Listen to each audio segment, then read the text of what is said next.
Hey everybody, welcome to Kimmel's Irish Pub. Time for another movie review. Tonight's movie, Mortal Kombat.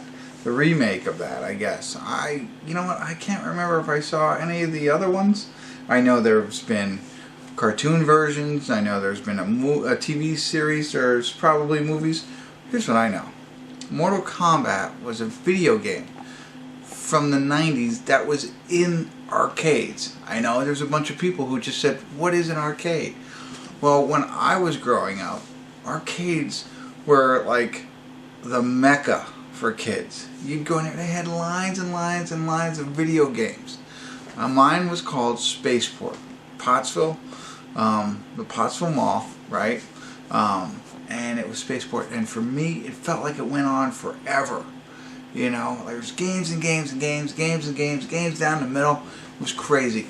And you used quarters. You didn't use tokens. You put $1, it gave you 4 quarters, and you went and you played your games. And Mortal Kombat was one of those games. And it was like the sequel to Street Fighter, I think, where two people just fought. And, you know, you picked a fighter and you just fought. Now, I think it created a cult following since then. And a lot of video games have created movies or TV shows and whatnot. And this one, you know, IMDb says an MMA fighter is trying to challenge the world's greatest fighters so that he can prepare himself for the outer world in a high-stakes battle for the universe, okay?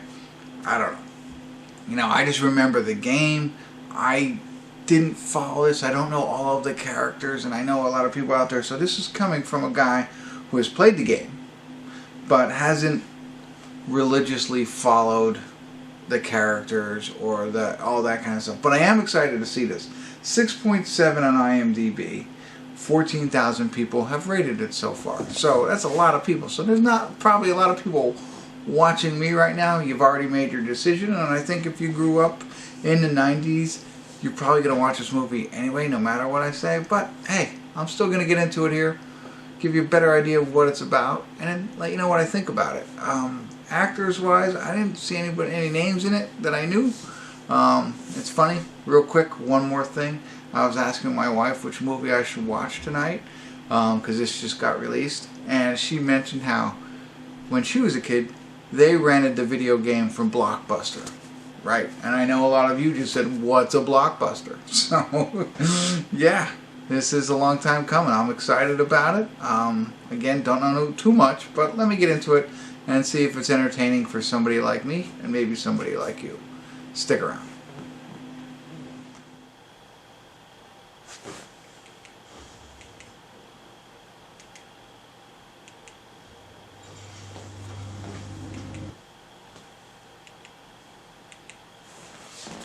Hey everybody, I'm going to do a quick check-in here.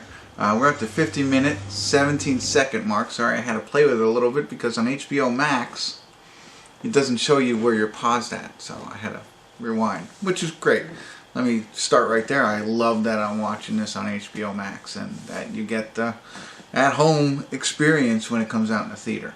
So, with that said, so positive right there. And it's so far so good. I also wanted to say Jax is played by Michael Brooks, who is Jimmy Olsen from Supergirl.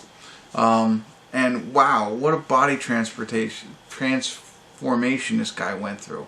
I mean, he's huge. It's unbelievable what these guys can do to their bodies in, like, you know, periods of time. But he looks nothing like he did on Supergirl. I could just tell by his voice, but he's monstrous in this. Anyway, to the movie. So far, so good.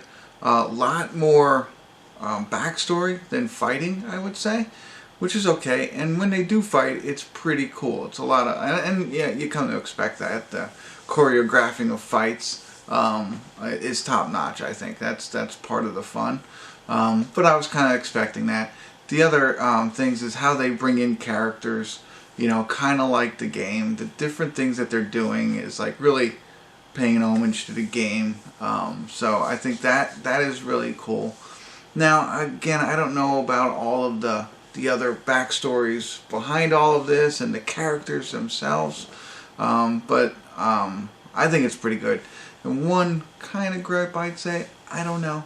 I meant to mention this in the beginning. It was rated R, and I was like, okay. But I get it now, like for the gore and the fight scenes, it's going to be rated R because it was kind of in the game in a sense.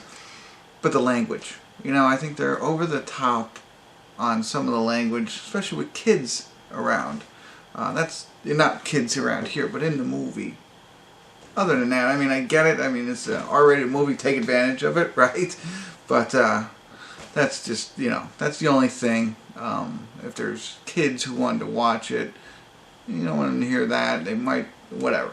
Maybe I'm getting in it too deep. But anyway, otherwise, so far so good. Love the fight scenes. Love how they're pulling the characters in, and it seems not cheesy. It's like realistic, you know, and not realistic, but you know what I mean, like believable, I guess. So we'll see where it goes from here. It's an hour and 50-minute movie, so I got an hour left. So stick around. I'll be back.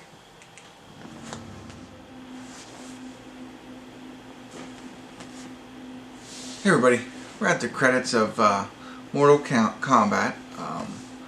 I'm gonna honestly say it was good, not great. You know, I think the best thing about it was the fight scenes, and they did get like over the top kind of gory, which I'm not complaining about. You know, it lends itself to the R-rated rating, and you know, and that was cool. You know, I thought they did a pretty good job. I really liked how they brought all the characters to life and made it believable or kind of realistic. But not knowing, I wonder if I would have liked it better if I would have known the backstory a little bit more and understanding the characters and who they were. They don't, you know, there's a little bit of development on some of them, you know, but not all of them. Not the ones who were already had powers or kana or whatever it was called. You know, they tell you a little bit about themselves, but you know, I think this would be more appealing to people who are really into Mortal Kombat, I would think, and who know the whole history and, you know, the rivalries and all that kind of stuff. So for me, it was good, but not great, and that's why, I think. But fun to see. It's amazing what they can do nowadays, especially with the fighting choreograph and special effects and all that kind of stuff. So to see a video game turn into a real life thing and make it feel very similar, I like that about it. So there you go. Nothing crazy about it, but I think more interesting for those diehards who follow this all the way through and not just played the game every now and again. So alright, hopefully I was helpful in a little bit. If not, I apologize. Late one Friday night, trying to stay awake. Alright, that's it. Thanks for tuning in. Kimmel's Irish Pub.